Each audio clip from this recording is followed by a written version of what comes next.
नमस्कार मंडळी, मराठी स्टोरीज या आपल्या चॅनलमध्ये आपणा सर्वांचे अगदी मनापासून स्वागत आहे. तुमचं वय जर 60 वर्षापेक्षा जास्त आहे आणि रात्री तुम्ही अनेक वेळा झोपेतून जागे होता, तर तुमच्यासाठी एक उपाय मी सांगणार आहे. हा फक्त वय वाढल्यामुळे होणारा त्रास नाही आहे, तर तुमच्या झोपेच्या आरोग्याला आणि स्वातंत्र्याला मोठा अडथळा आहे. संशोधनामध्ये असं दिसून आलं आहे की 78% ज्येष्ठ लोक झोपण्यापूर्वी काही सोप्या चुका करतात आणि ज्यामुळे त्यांना रात्री उठण्याची गरज वाढत असते. पण आज मी तुम्हाला नक्कीच हे कसं थांबवायचं याबद्दल सोल्युशन देणार आहे, ज्यामुळे तुम्ही शांतपणे आणि सलग झोपू शकता. या सततच्या अडथळ्यांमुळे तुम्हाला थकवा, चिडचिड, जीवनाचा आनंद कमी होतो आणि ते घेण्यासाठी कमी ऊर्जा वाटू लागते. कदाचित तुम्ही दुपारी पाणी पिणं कमी केलं असेल किंवा रात्री नीट झोप न होण्याच्या भीतीनेही काही सामाजिक कार्यक्रमही रद्द केले असतील. तुम्हाला कदाचित माहीत नाही की अशा 5 सवयी आहेत ज्या दिसायला अगदी सामान्य वाटतात आणि तुम्ही रोज त्या करत असाल, पण त्या सवयींमुळेच ही परिस्थिती निर्माण होत आहे. आज मी त्या प्रत्येक सवयीबद्दल तुम्हाला सांगणार आहे आणि त्या सोप्या, कायमस्वरूपी कशा सुधारायच्या त्याबद्दलही मी तुम्हाला सोल्युशन देणार आहे. तर सर्व काही सांगण्याअगोदर मला तुमच्या सहकार्याची आवश्यकता आहे. जर तुम्हाला तुमच्या जीवनशैलीची खरी काळजी असेल तर कृपा करून व्हिडिओला लाईक करा आणि चॅनलवर जर नवीन असाल तर चॅनलला देखील सबस्क्राईब करा, जेणेकरून जेव्हा पण मी नवीन व्हिडिओ अपडेट करेल तेव्हा तुम्हाला त्याचं नोटिफिकेशन येऊन जाईल आणि तुम्ही तो नेक्स्ट व्हिडिओ देखील पाहू शकता. त्याचबरोबर तुम्ही कमेंटमध्ये तुम्ही हा व्हिडिओ कुठून पाहताय हे लिहायला विसरू नका. तुम्हाला रात्री किती वेळा लघवीला उठावं लागतं? तुमचा सहभाग हजारो लोकांच्या आयुष्यात खऱ्या अर्थाने बदल घडवणारी माहिती शोधत राहण्यासाठी प्रेरणा देतो. बऱ्याच लोकांना हे कळत नाही की रात्री अनेक वेळा लघवीसाठी उठणं, ज्याला वैद्यकीय भाषेमध्ये नॉकिया म्हणतात, ही फक्त वय वाढल्यामुळे होणारी नैसर्गिक समस्या नाही. ते तुमच्या रोजच्या आयुष्यामध्ये काहीतरी ताळमेळ नाही याचं लक्षण आहे आणि या ताळमेळ तोडीचे परिणाम इतके गंभीर असू शकतात की तुम्हाला कल्पनाही नसेल. वैद्यकीय संशोधन असं सांगतं की नॉक्टोरियामुळे होणारी खंडित झोप, थेट रात्री पडण्याचा धोका, हृदय किंवा रक्तवाहिन्यांच्या समस्या, लक्ष कमी होणं आणि अगदी वयस्क लोकांमध्ये नैराश्य याच्याशी जोडली गेलेली आहे. जेव्हा तुम्हाला रात्री अनेक वेळा उठावं लागतं तेव्हा तुमचं शरीर कधीच झोपेच्या खोल टप्प्यापर्यंत पोहोचत नाही, जिथे स्मरणशक्ती सुधारते आणि शरीराच्या पेशी दुरुस्त होतात. याचा अर्थ तुम्हाला सतत थकवा जाणवतो. उठायच्या व्यतिरिक्त तुम्ही तुमच्या शरीराला खोल झोपेत होणाऱ्या उपचार आणि पुनरुज्जीवनाच्या प्रक्रियांपासून वंचित करत आहात. हळूहळू या दीर्घकालीन कमतरतेमुळे वृद्धत्वाचा वेग वाढू शकतो, तुमची प्रतिकारक शक्ती कमी होऊ शकते आणि तुमची एकाग्रता आणि निर्णय घेण्याची क्षमताही कमी होऊ शकते. पण इथे एक चांगली गोष्ट आहे जी तुमचा दृष्टिकोन बदलून टाकेल. बऱ्याच वेळा वयस्क लोकांच्या गुंतागुंतीच्या वैद्यकीय समस्या मागे नक्कीच काही सवयी असतात ज्या सहज सुधारता येऊ शकत नाही आणि झोप त्यातलीच एक गोष्ट आहे. वैद्यकीय शास्त्रानुसार जर वृद्ध लोकांमधल्या मूत्रविज्ञानाचा अनेक दशक संशोधन करून 5 अशा सवयी समजल्या आहेत की ज्या सोडल्या की रात्री उठून लघवीला जाण्याची गरज कमी होऊ शकते किंवा अगदी नाहीशी सुद्धा होऊ शकते. मी आता सांगणाऱ्या प्रत्येक उपायाला बारीक वैद्यकीय पुरावे आहेत आणि हजारो लोकांनी ते वापरले देखील आहे आणि त्याचा जबरदस्त फायदाही लोकांना झालेला आहे. तर त्यातीलच पहिली सवय म्हणजे झोपण्याच्या 3 तास अगोदर द्रव पदार्थ पिणं टाळणं. बघायला सोपं वाटलं ना, की ऐकायलाही सोपं वाटतंय ना, पण खरं तर हे खूप गुंतागुंतीचं आणि आश्चर्यकारक आहे. बहुतेक लोक झोपण्याच्या अगोदर फक्त पाणी पिणं कमी करण्याचा प्रयत्न करतात.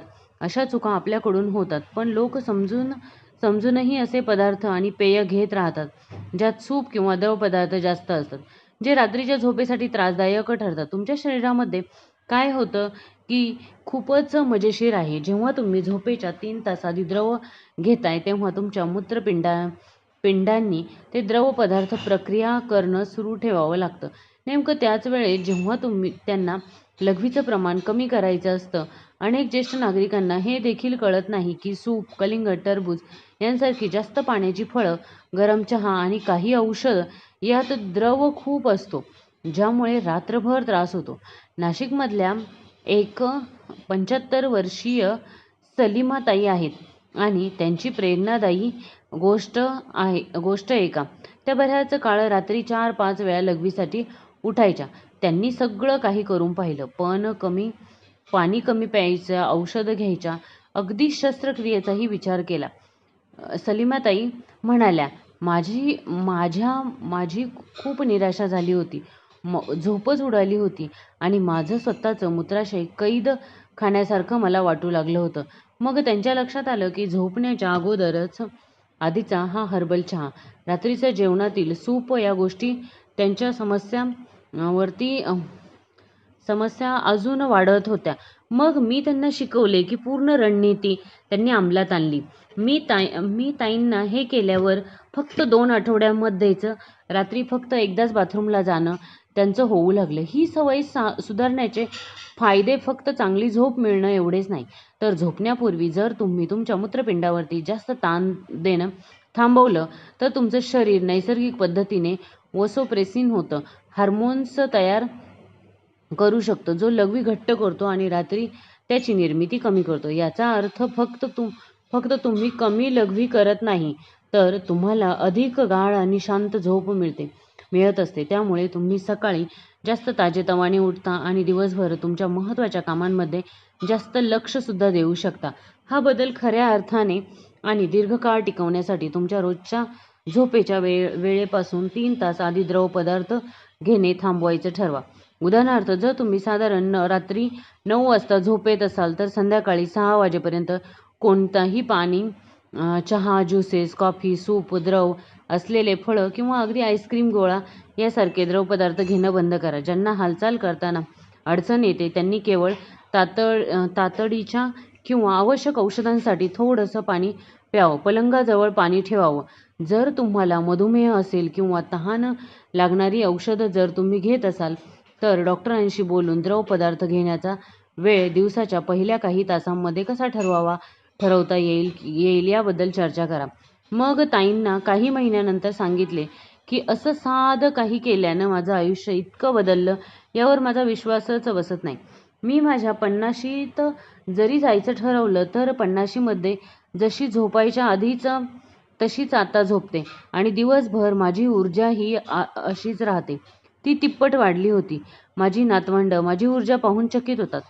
सवय म्हणून 2 गोष्टी, खूप उशिरा जेवण आणि लघवी वाढवणारे पदार्थ खाणं, ही खूप मोठी चूक आहे जी 85% वयस्क लोक करतात आणि त्यांना याचा त्रासही होतो. कळतही नाही की ते स्वतःच्या झोपेमध्ये अडथळा आणताय. तुमच्या जेवणाची वेळ आणि तुम्ही दुपारी व संध्याकाळी जे खाता त्याचा थेट आणि जोरदार परिणाम तुमच्या रात्रीच्या लघवीवरती होत असतो. झोपायच्या आधी जेवलं, विशेष करून जेवणात नैसर्गिकरित्या लघवी वाढवणारे पदार्थ असतील तर तुम्ही तुमच्या मूत्राशयाला रात्री भरायचं काम देताय.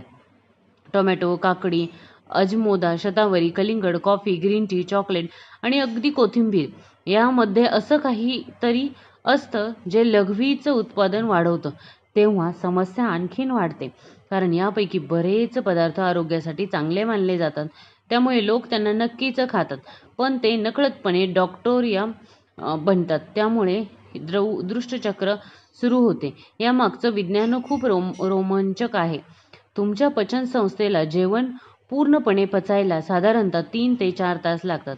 या दरम्यान, विशेषतः जेव्हा तुम्ही झोपलेले असता, तेव्हा पचन क्रिया हळू होते आणि लघवी वाढवणारे घटक तुमच्या शरीरामध्ये जास्त काळ राहतात. त्यामुळे मूत्रपिंडावर त्याचा परिणाम दीर्घकाळ टिकतो. याशिवाय जास्त सोडियम असलेले पदार्थ बऱ्याच वयस्क लोक जास्त खाणं करतात. शरीराला दिवसभर पाणी धरून ठेवायला भाग पाडतात आणि जेव्हा तुम्हाला झोपायचं असतं तेव्हा ते पाणी बाहेर टाकतात. आता बघूया आपण महेश काका. रात्री 8:30 वाजता जेवायचे आणि अनेकदा 9:30 वाजता नाश्ता करायचे, ज्यात नेहमी ताजं टोमॅटो, काकडी आणि ग्रीन टी देखील असायचा.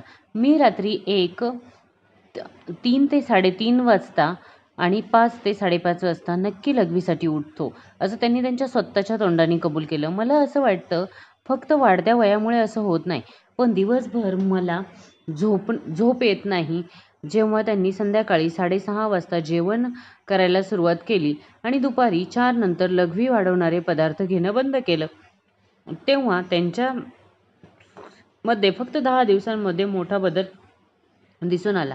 ते रात्री फक्त एकदाच उठू लागले आणि 3 आठवड्यानंतर सलग 6 तास झोपू लागले. कुठल्याही अडचणीशिवाय या बदलामध्ये फायदे खूप खोल आणि बहु आरामदायी आहेत. जेव्हा तुम्ही तुमच्या जीवनाला तुमच्या शरीराच्या नैसर्गिक लयशी जुळवता, तेव्हा तुम्ही फक्त नॉक्टोरिया कमी करत नाही, तर पचनही खूप सुधारते. गॅस्ट्रोइसोफेगल रिफ्लेक्स कमी करून झोपेमध्ये अडथळा कमी होतो आणि तुमच्या चयापचय रात्री अधिक चांगल्या प्रकारे काम करतो. बऱ्याच लोकांना ना सकाळी उठल्यावर भूक कमी लागते, ना हलकं-फुलकं उत्साही वाटतं. असंही सांगतात. ही पद्धत वापरण्यासाठी झोपण्याच्या 4 तास आधी जेवण खाण्याचा नियम ठेवा. शक्यतो संध्याकाळी 4:33 ते 4:30 वाजता झोपायला अनुकूल असे पदार्थ खा.